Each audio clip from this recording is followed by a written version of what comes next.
बिस्मिल्लाहिर्रहमानिर्रहीम। अस्सलामु अलैकुम नाजरीन, बोरा कौन लोग हैं?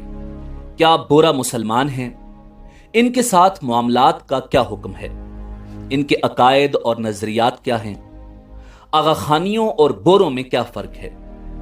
दाऊदी बोरा और सुलेमानी बोरा में क्या फर्क है? यही हमारी आज की वीडियो का मौजू होगा और आज हम आपको बोरा कम्युनिटी के हवाले से मुकम्मल मालूमात फराहम करेंगे। नाज़रीन, मखसूस लिबास और टोपी पहने मर्द और रंग बरंगे मखसूस भुरकों वाली औरतें, ये दरअसल शिया जमात का एक ज़ेली फिरका है जिसे बोरा कम्युनिटी कहा जाता है। कहा जाता है कि बोरा गुजराती लफ्ज दोरा या वोरा की बिगड़ी हुई शक्ल है जिसके मानी ताजिर के हैं। यानी ये कोई मजहबी इस्तिलाह नहीं बल्कि ये गुजराती ताजिरों के लिए इस्तेमाल होने वाली इस्तिलाह है। मगरबी हिंद में हिंदू बोरे और मुस्लिम बोरे दोनों मौजूद थे। बिलउमूम ये व्यापारी थे और कपड़े का कारोबार करते थे। शहरों में रहते थे, अफ्रीका और अलजायर में भी तिजारत करते थे और अरब तक फैले हुए थे। हिंदू बोरे आहिस्ता आहिस्ता कम हो गए और मुस्लिम बोरों की तादाद ज्यादा हो गई। अब बात करते हैं मुस्लिम शिया, जो कि बाद में बोरा कहलाए, शियों से कैसे जुदा हुए। नाज़रीन, जैसा कि आप जानते हैं कि शिया 12 इमामों को मानते हैं जिनका सिलसिला हजरत अली करमल्लाहु वजहुल करीम से शुरू होता है और हजरत इमाम मेहदी अलैहिस्सलाम तक पहुंचता है। इमाम जाफर सादिक जो शियों के इमाम हैं, उनके कई बेटे थे जिनमें सबसे बड़े बेटे का नाम इस्माइल था। इमाम जाफर सादिक के ज़माने में ही कुछ लोगों ने तसव्वुर करना शुरू कर दिया कि इमाम जाफर सादिक अलैहिस्सलाम की वफ़ात के बाद इस्माइल ही इमाम होंगे। लेकिन हज़रत इस्माइल की वफ़ात इमाम जाफर सादिक की ज़िंदगी में ही हो गई। जब इमाम जाफर सादिक अलैहिस्सलाम की शहादत हुई तो उनकी वसीयत के मुताबिक अक्सर लोगों ने इमाम मूसा काज़िम अलैहिस्सलाम को इमाम मान लिया। लेकिन एक जमात ने कहा कि इस्माइल बड़े बेटे थे, अब वो नहीं तो उनकी औलाद में इमामत रहनी चाहिए। ये लोग इस्माइली कहलाए। उस वक्त तक ये बामल किस्म के शिया थे लेकिन असना अशरी न थे। जिन लोगों ने इमाम जाफर सादिक अलैहिस्सलाम की शहादत के बाद इमामत को हजरत इस्माइल की नस्ल में मान लिया तो आगे चलकर एक वक्त आया जब उन इस्माइल की औलाद में से एक शख्स मेहदी को मिस्र में खिलाफत मिली, जहां उसने खिलाफत फातिमी की बुनियाद रखी। एक नस्ल में उनके यहां खिलाफत पर झगड़ा हुआ। मुस्ताली और नजार दो भाई थे। मुस्ताली को खिलाफत मिली लेकिन लोगों में दो गिरोह हुए। एक ने मुस्ताली को इमाम मान लिया और एक गिरोह ने नजार को इमाम मान लिया। मुस्ताली को मानने वालों को मुस्तालिया कहा जाता है जो आजकल के बोरा हैं, और नजार के मानने वालों को नजारिया कहा जाता है जो आजकल के आगा खानी हैं। यानी ये दोनों ज़ेली फिरके दर हकीकत अहले तशय्युअ की ही दो शाखें हैं।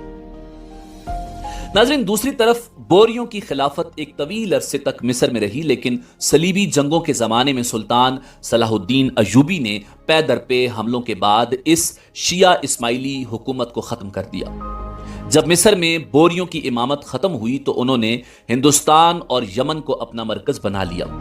इनकी इमामत का सिलसिला खिलाफत फातिमी के ख़त्म होते ही ख़त्म हो चुका है। अलबत्ता इनके यहाँ दाइयों का सिलसिला शुरू हो गया।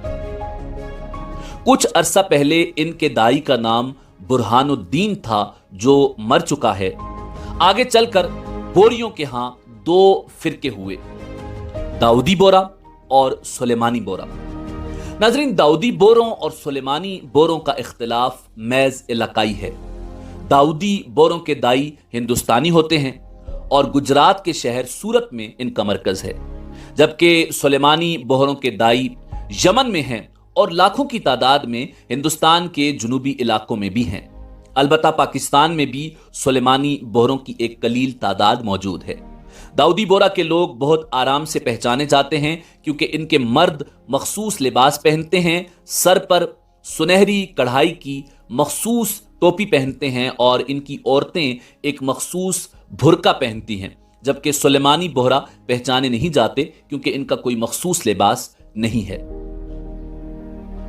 ناظرین، بورا فرقہ کے عقائد اور شیعہ رافضیوں کے عقائد میں کوئی خاص فرق نہیں ہے، بلکہ بوری فرقہ دراصل رافضیوں کی ہی ایک شاخ ہے۔ فرق صرف یہ ہے کہ رافضیوں کی دو بنیادی شاخیں ہیں، جن میں سے ایک امام جعفر صادق علیہ السلام کے بیٹے امام موسیٰ کاظم کو امام جعفر کا جانشین مانتے ہیں تو وہ اثنا عشری شیعہ کہلائے، جبکہ بوری اور آغا خانی امام اسماعیل کی اولاد کو امام جعفر کا جانشین قرار دیتے ہیں تو یہ اسماعیلی شیعہ قرار پائے۔ رافضیوں میں اثنا عشری شیعوں کے ہاں ان کا 12واں امام غائب ہے، جبکہ بوروں کا امام اور ان کے جانشین سب غائب ہیں۔ یہ بوروں کا اہم ترین اصول عقیدہ ہے، اور جو دائی ہیں وہ امام کے حکم سے اس کے جانشین بنتے ہیں۔ بوری فرقے کے لوگ خدا کی وحدانیت پر یقین رکھنے کا دعویٰ کرتے ہیں، مگر اللہ کو مجرد مانتے ہیں اور اس کو کسی بھی قسم کی صفات سے مبرہ سمجھتے ہیں۔ اس کے برعکس جو صفات اللہ تعالیٰ کے لیے مخصوص ہیں تو وہ صفات اپنے اماموں کے اندر تلاش کرتے ہیں اور اپنے اماموں کو ان صفات کا حامل قرار دیتے ہیں۔ بوری فرقے کے لوگ رسول اکرم نبی محتشم صلی اللہ علیہ وآلہ وسلم کو خاتم الانبیاء تسلیم تو کرتے ہیں، مگر ساتھ ہی اپنے دائی کو رسول کا درجہ بھی دیتے ہیں۔ ان کی اذان شیعہ اثنا عشری رافضیوں کی طرح ہے، اور نماز بھی رافضیوں کی طرح 3 وقت پڑھتے ہیں، یعنی فجر، ظہرین اور مغربین۔ اثنا عشری رافضیوں کی طرح بوری بھی نماز جمعہ کے قائل نہیں ہیں۔ الوحیت کے معاملے میں اسماعیلی رافضی یعنی بوری تو یہ اثنا عشری رافضیوں سے ایک قدم آگے بڑھ گئے کہ حضرت علی کرم اللہ وجہ الکریم کے ساتھ ساتھ امام اسماعیل کے بارے میں ان کا عقیدہ یہ ہے کہ معاذ اللہ تبارک و تعالی کی ذات ان میں حلول کر گئی۔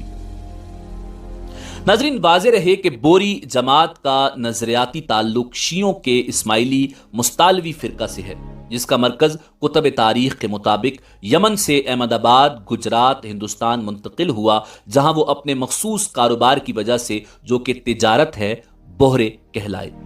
اس فرقہ کے ساتھ مسلمانوں کا اختلاف فقط فروعی مسائل میں نہیں بلکہ بہت سے بنیادی عقائد میں بھی وہ منفرد نظریات رکھتے ہیں۔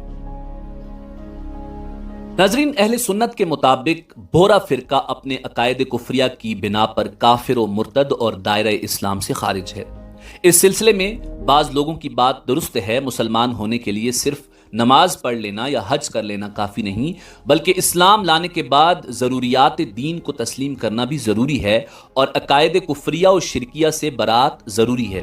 ان کے بنیادی عقائد یہ ہیں: اس جماعت کے بانی محمد برہان الدین طیب کی نسل میں برابر امامت کا سلسلہ چل رہا ہے، اگرچہ امام طیب خود غائب ہیں مگر وہ دائی کو برابر ہدایات دیتے رہتے ہیں، اور اماموں کے بارے میں ان کا عقیدہ ہے کہ ائمہ کرام اللہ تعالیٰ کا نور، معصوم اور دنیا و آخرت ان کی ملکیت ہے، جس کو چاہیں دے دیں، جس چیز کو چاہیں حلال کر دیں اور جس چیز کو چاہیں حرام کر دیں۔ ظاہر ہے دنیا و آخرت کے خزائن کا مالک ہونا، حلال و حرام کرنا یہ اللہ رب العزت کی صفت ہے، غیر اللہ کے لیے اس بات کو ثابت کرنا شرک ہے۔ اسی طرح ان کے ہاں سود لینا جائز ہے۔ مسجد، جماعت خانہ، قبرستان سب ان کا مسلمانوں سے جدا ہے۔ ان کا کلمہ شیعوں کی طرح ہے: لا الہ الا اللہ محمد الرسول اللہ علی ولی اللہ وصی رسول اللہ و خلیفۃ بلا فصل۔ اسی طرح کے مزید اضافے بھی کلمہ طیبہ میں کرتے ہیں۔ ناظرین، اس طرح کے کئی اور عقائد کی بنا پر اہل سنت کے نزدیک بہرا کفریہ اور شرکیہ فرقہ ہے اور یہ دائرہ اسلام سے خارج ہیں۔ ناظرین، اسی امید کے ساتھ اجازت دیجیے کہ آپ کو ہماری ویڈیو پسند آئی ہوگی۔ ملتے ہیں بہت جلد ایک نئی تاریخی، تحقیقی اور معلوماتی ویڈیو کے ساتھ۔ دیکھتے رہیے info@adil۔ اللہ رب العزت آپ کا حامی و ناصر ہو۔